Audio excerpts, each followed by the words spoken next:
Nandito na tayo. Ang lahat ng mga mayordomo dito naninirahan sa bahay na yan.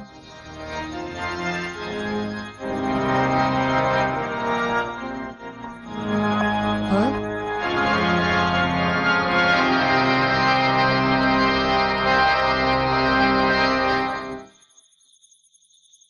Parang nakahanda sila sa kung ano man ang mangyayari. Oo, at mukhang pinaghandaan talaga nila ang ating pagdating. Canary, Po? umalis ka na. Opo. Siguro naman hindi nila tayo susugurin. Hindi ko na sigurado. Alam niyo naman na mas mataas ang posisyon nila kaysa kay Ginoong Zeburo at doon kay Canary. Bahala na, basta kailangan nating mag-ingat.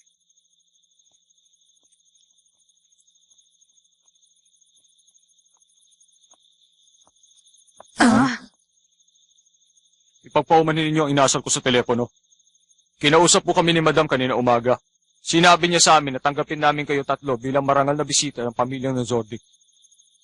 Siya yung nakausap ko sa telepono. Nakahanda na po ang gamot para sa inyong sugat. Pumasok na kayo. Mamaya na yan, nasa si Kiluwa. Gusto ko na sana makita si Kiluwa ngayon. Ikaw si Ginoong Gon, tama ba ako?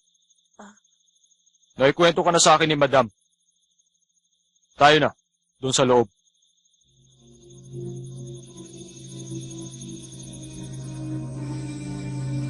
Madam, nakarating na po sila dito. Opo. Opo. Maliwanag. Sigurado po yun. Sige po, magandang gabi sa inyo, Madam.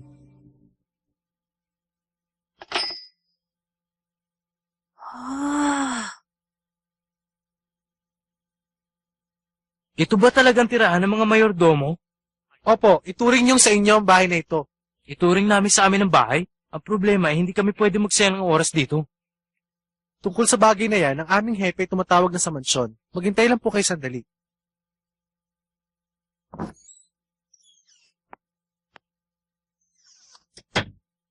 Ginoong Gon, kumusta na po ang inyong pakiramdam ngayon? Ayos na ako. Mabuti naman. Pasensya na po kayo. Ako nga pala si Goto, ang hepe ng mayordomo. Kung meron kayong kailangan, sabihin nyo lang kagad. Huwag kayong magdadalawang isip. Salamat sa pag-iintindi ninyo. Pero ang ipinunta namin dito ay para makita si Kiluwa. Kung pwede sana, isamahan nyo kami sa kanilang mansyon sa lalong madaling panahon. Patawad, pero hindi na po yung kailangan. Bakit naman? Hindi na magtatagal at darating na rin dito si Master Kilua. Darating siya? Sigurado ka? Opo, maghintay lang po kayo sandali. Ayos! Makikita ko na rin si Kiluwa. Ano kaya magiging reaksyon niya kapag nakita niyo tayo ngayon? Matutuwa yun. Siya nga pala. Masyadong mahaba ang oras. Sa tingin ko'y maiinip kayo sa paghihintay. Kung gusto nyo, maglaro tayo kahit sandali lang. Maglaro? Opo. Hindi naman ito espesyal o mahirap na uri ng laro. Ipagpalagay na lang natin na ito ang aming seremonya para sa inyong pagdating. Sana naman ay mapagbigyan nyo kami sa larong ito. O sige. Kung ganun.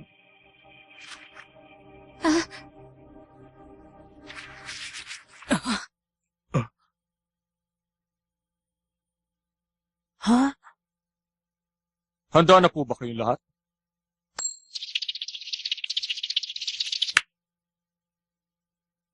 Ha? Nasa? Alin sa dalawa may hawak ng barya?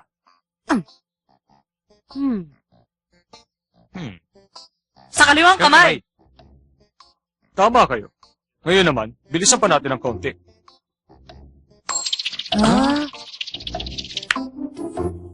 Oh, nasan ngayon ang barya? Mukhang mabilis nga yung ginawa niyang yun ah. Pero alam ko kung nasan. Sa kaliwang kamay ulit. Ha?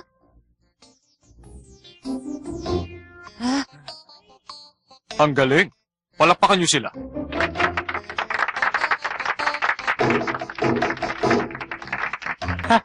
Wala na ba mas mahirap pa dyan ng konti?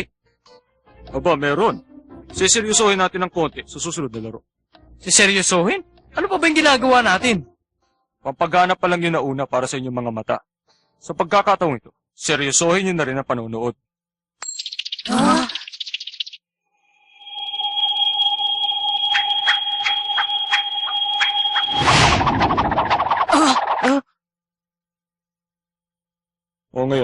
Nasaan?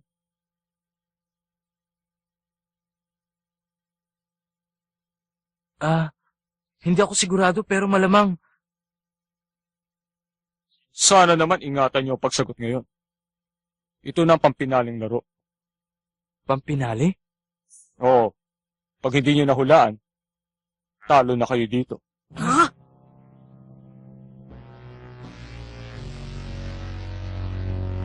Alam niyo, kilala ko na si Master Killua simula pa nung pinanganak siya. Wala akong karapatan na sabihin ito, pero pareho kami na nararamdaman ng kanyang ama. Aaminin ko sa inyo, galit ako sa inyong tatlo dahil alam kong aagawin niyo na si Master Killua sa amin. Ha? Kaliwa o kanan? O ano? Nasaan? Sumagot kayo.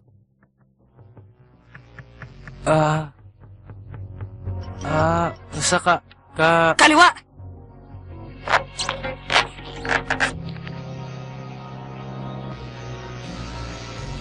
Nung nag-uusap kami ni Madam, iba ang pakiramdam ko sa kanya. Para bang mawawalan siya ng malay habang ibinababa niya ang telepono pagkatapos namin mag-usap. Sa palagay ko,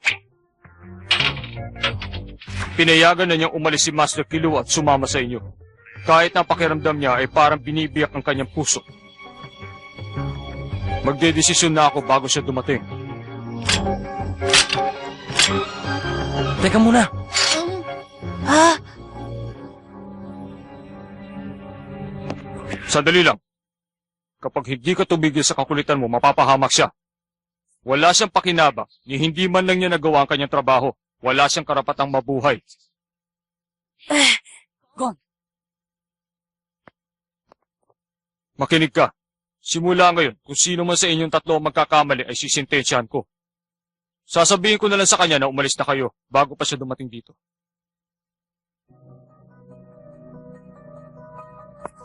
Sasabihin ko rin kay Master Killua na pumunta na kayo sa malayong lugar. Sa isang lugar na hindi niya maaaring puntahan.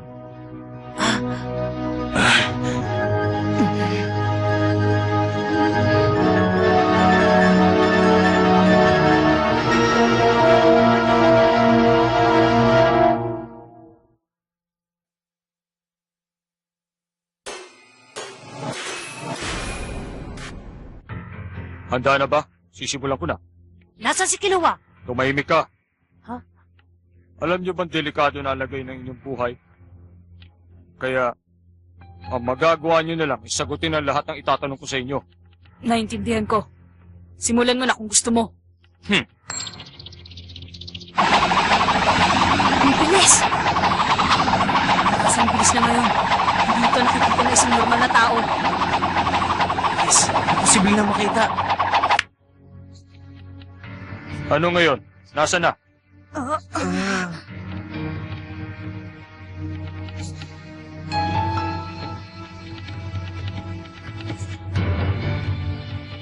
Huwag na sana kayo mag-aksaya ng panahon. Sumagot kayo bago matapos ang bilang na 3. 1. 2. 3. Ano pa hinihintay mo? Tapusin mo na yan. Walang problema. Teka, nasa kaliwang kamay. Hindi, sa kanan. Sangayon ako. Paano? Tanggal na isa. Gon, kurabi ka. Huwag kang magpapatalo sa kanya. Heto na.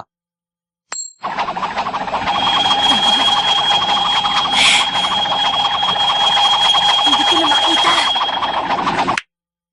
Nasaan na ngayon?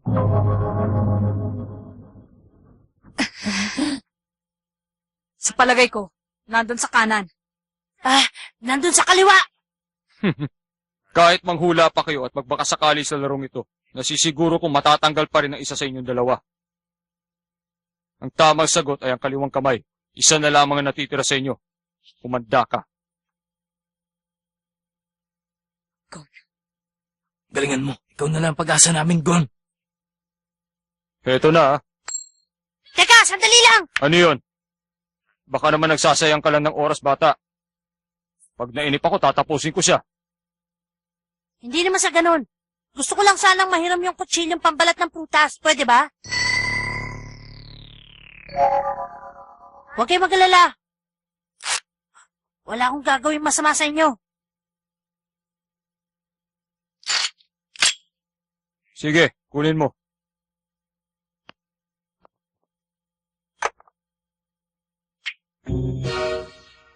Dinadugo niya para mawalang pamamaga. Ay!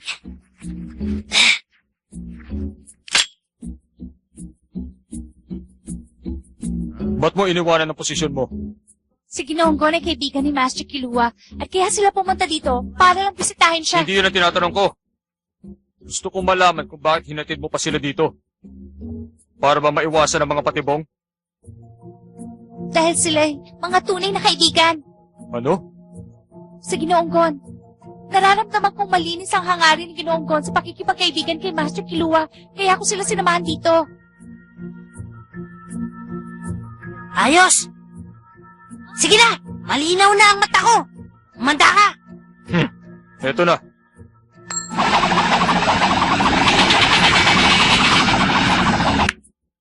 Nasa na?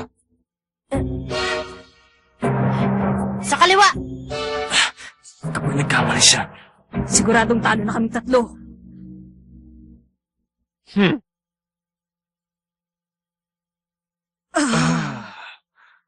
Magaling ka. Ngayon tingnan naman natin ang husay mo. Ah,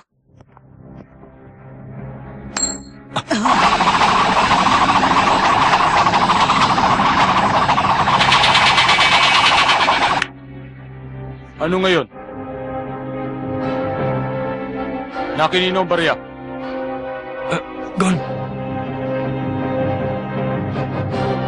Hehehe! Nandito sa mamang nasa likuran namin! ano? sigurado ka?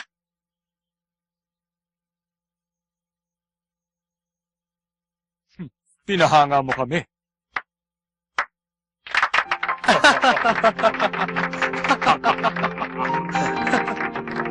Napakagaling mo talaga, bata.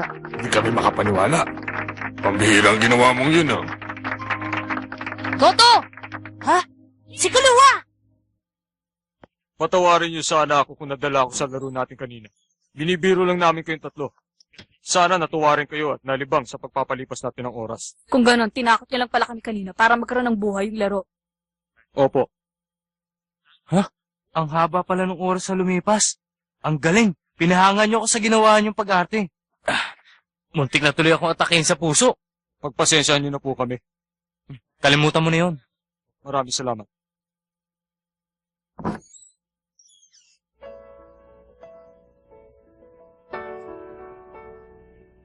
Kuluwa! Gon!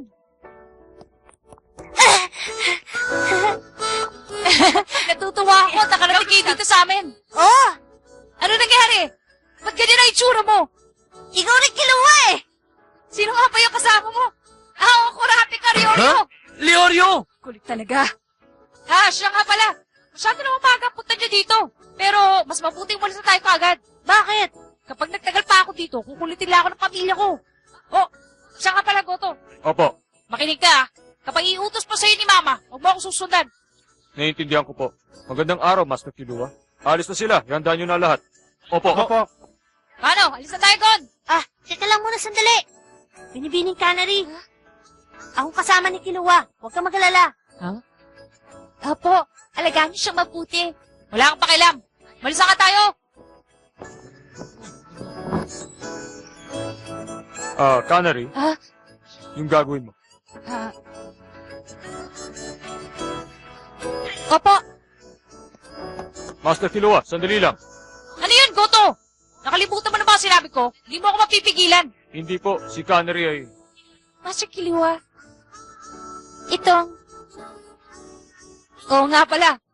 Tago mo yan, Canary. Para sa'yo na yan. Paalam. Salamat, Master Kilua.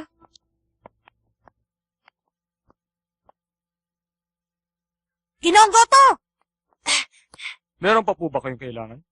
Kapag umalis si Kuluwa, mamimiss siya, hindi ba? Hindi. Dahil ang mga mayordomong katulad ko ay walang karapatan na magkaroon ng espesyal na nararamdaman para sa aming mga amo. Sinungaling. Be! Ginoong Gon? Ah? Ngayon, sabi mo kung nasan. Nandun sa kaliwa.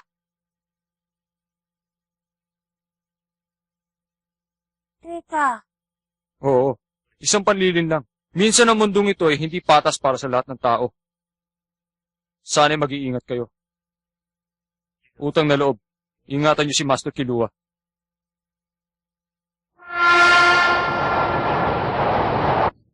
Oo, nalidlag din ako ng mga yun. Napakasimple lang pala nung ginagawa nila. Nagalit tuloy ako. Sa palagay ko, ganito lang ang ginagawa nila, Gon. Nasa na? nasan nga kaya? Nasa kaliwa mong kamay? Teka! Paano? Simple lang yun, Gon. Meron tig isang barya sa dalawa niyang kamay. May itinatago siyang isang barya sa kanan niyang kamay. Tapos ihahagis niya sa ere ang isa pang barya. Ipapakita niya sa huhula na nasa kaliwang kamay.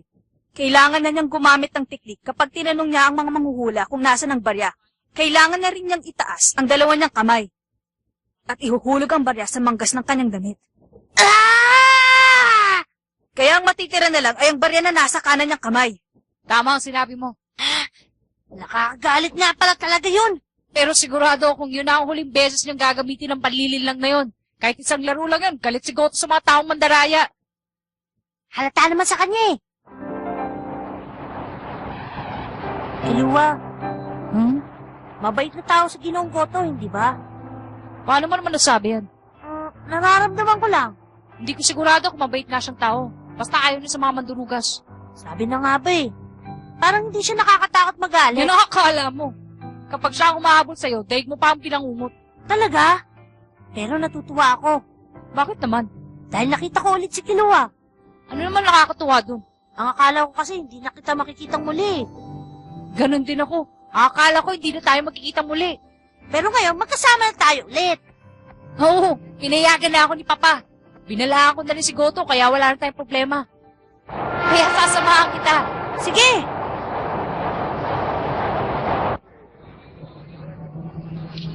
Ano nang gagawin mo ngayon, Gon?